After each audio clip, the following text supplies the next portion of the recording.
Tidak semua langkah menuju tanah suci dimulai dari bandara. Sebagiannya dimulai dari doa yang dipanjatkan bertahun-tahun, air mata yang disembunyikan, dan kerinduan yang hanya Allah yang tahu. Hari itu akhirnya tiba. Hari yang selama ini hanya kami sebut dalam doa. Hari ketika penantian yang begitu panjang akhirnya berubah menjadi kenyataan. Perjalanan ini bukan sekedar berpindah negara. Ini adalah perjalanan memenuhi panggilan Rob semesta alam. Labaik Allahumma labaik. Sesampainya di Madinah, hati seakan menemukan ketenangan yang sulit dijelaskan. Langkah pertama menuju Masjid Nabawi terasa begitu ringan. Kubah hijau yang selama ini hanya kami lihat di layar, kini benar-benar berdiri di depan mata. Setiap azan, setiap salam kepada Rasulullah SAW, setiap doa di Raudhah, setiap sujud di Masjid Nabawi, menjadi kenangan yang terus hidup dalam hati. Hari-hari di Madinah dipenuhi dengan satu tujuan yang sama. Bangun jauh sebelum fajar, berjalan kaki setiap hari, berlomba dengan waktu agar tidak terlambat. Menahan kantuk, menahan lelah hanya agar dapat berdiri di saf-saf terbaik. Tidak ada yang memaksa, tetapi hati selalu ingin kembali ke masjid. Sedikit demi sedikit, kami mulai membangun kebiasaan baru. Tidur lebih awal, bangun lebih pagi, membuka Al-Quran setiap ada kesempatan. Memperbanyak zikir, mengurangi keluhan, memperbanyak syukur. Di Madinah kami belajar bahwa kebahagiaan ternyata sederhana. Menunggu azan di dalam masjid, lalu mengangkat tangan dan berdoa dengan hati yang benar-benar hadir. Hari yang dinanti akhirnya tiba. Saatnya meninggalkan Madinah menuju Makkah. Di Masjid Bir Ali, kami mengambil mikot. Mengenakan 2 helai kain ihram, kain putih sederhana yang menghapus seluruh identitas dunia. Tidak ada jabatan, pangkat, kekayaan, dan perbedaan. Semua berdiri sama, sebagai seorang hamba di hadapan Robnya. Talbiyah mulai menggema sepanjang perjalanan. Labaik Allahumma labaik. Kalimat yang terus mengiringi langkah hingga akhirnya Ka'bah terlihat di depan mata.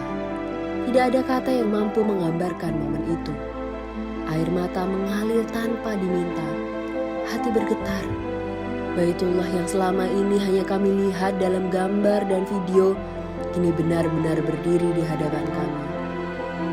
Kami memulai umroh, tawaf mengelilingi Ka'bah. Di setiap putaran, kami membawa doa-doa yang selama ini tersimpan dalam hati. Doa untuk orang tua, keluarga, anak-anak, sahabat, dan semua yang menitipkan harapan kepada kami. Kami meminum air Zam-Zam, berdoa di multazam, lalu melanjutkan sa'i, mengikuti jejak perjuangan Siti Hajar yang tidak pernah menyerah demi putranya. Setiap langkah mengajarkan bahwa pertolongan Allah selalu datang kepada mereka yang tidak pernah berhenti berharap. Tahallul menjadi penutup rangkaian umroh, namun perjalanan besar kami baru saja dimulai. Hari demi hari di Makkah dipenuhi ibadah. Sholat berjamaah di Masjidil Haram, tawaf sunnah, tilawah Al-Quran, zikir, doa, dan setiap kali memandang Ka'bah, hati selalu dipenuhi rasa syukur. Tidak semua orang mendapatkan kesempatan berdiri di tempat ini. Dan hari itu, Allah memilih kami. Kemudian tibalah puncak ibadah haji, hari Arafah.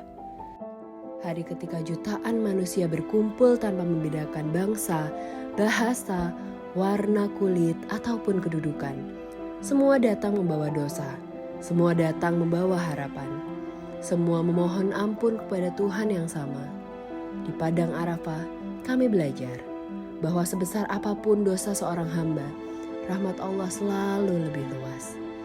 Tangisan memenuhi tenda-tenda, tangan terangkat tanpa henti. Tidak ada yang meminta dunia, semua meminta ampunan. Semua berharap pulang sebagai manusia yang baru. Selepas matahari terbenam, perjalanan berlanjut menuju Musdalifah. Malam itu, kami bermalam di bawah langit yang terbuka.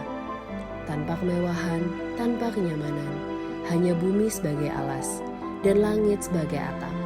Di sana kami mengumpulkan batu-batu kecil, batu yang kelak akan menjadi simbol perjuangan melawan hawa nafsu. Hari-hari berikutnya kami habiskan di Mina.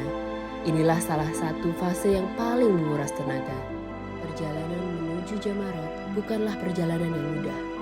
Puluhan kilometer kami tempuh dengan berjalan kaki, di bawah terik matahari, di tengah jutaan manusia yang bergerak ke arah yang sama. Saat tiba di Jamarot, kami melempar jumroh. Bukan sekadar melempar 7 butir batu, tapi melempar kesombongan, melempar kemarahan, melempar ego, melempar hawa nafsu, melempar segala sifat yang selama ini menjauhkan kami dari Allah. Di setiap lemparan kami berjanji kepada diri sendiri bahwa sepulang dari tanah suci, kami ingin menjadi pribadi yang lebih baik. Hingga akhirnya tibalah saat yang paling berat, tawaf wada, perpisahan dengan Baitullah. Untuk terakhir kalinya kami mengelilingi Ka'bah, melihatnya lebih lama dari biasanya. Berusaha mengabadikan pemandangan itu bukan dengan kamera, tetapi dengan hati. Karena kami tidak tahu kapan Allah akan kembali mengundang kami ke rumahnya. Di hadapan Ka'bah, doa-doa terakhir kembali dipanjatkan. Ya Allah, jangan jadikan ini pertemuan terakhir kami dengan rumah-Mu. Jika Engkau berkenan, panggillah kami kembali sebagai tamu-Mu. Dan jika suatu hari nanti kami tidak lagi mampu datang, semoga hati kami tidak pernah berhenti merindukan Baitullah. Karena sejatinya, yang paling indah dari perjalanan haji bukan hanya melihat Ka'bah, tetapi pulang dengan hati yang telah mengenal Tuhannya lebih dekat dari sebelumnya. Wafada telah usai. Kami melangkah meninggalkan pelataran Masjidil Haram, langkah yang terasa jauh lebih berat dibandingkan saat pertama kali datang. Sesekali kami menoleh ke belakang, berusaha melihat Ka'bah untuk terakhir kalinya, seolah hati belum benar-benar siap berpisah. Di dalam doa hanya ada satu permohonan. Ya Allah, jangan jadikan ini pertemuan terakhir kami dengan rumah-Mu.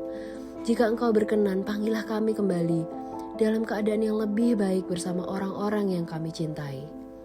Semoga ukhuwah yang dipertemukan di tanah suci ini terus terjaga, bahkan hingga Allah mempertemukan kami kembali di rumahnya.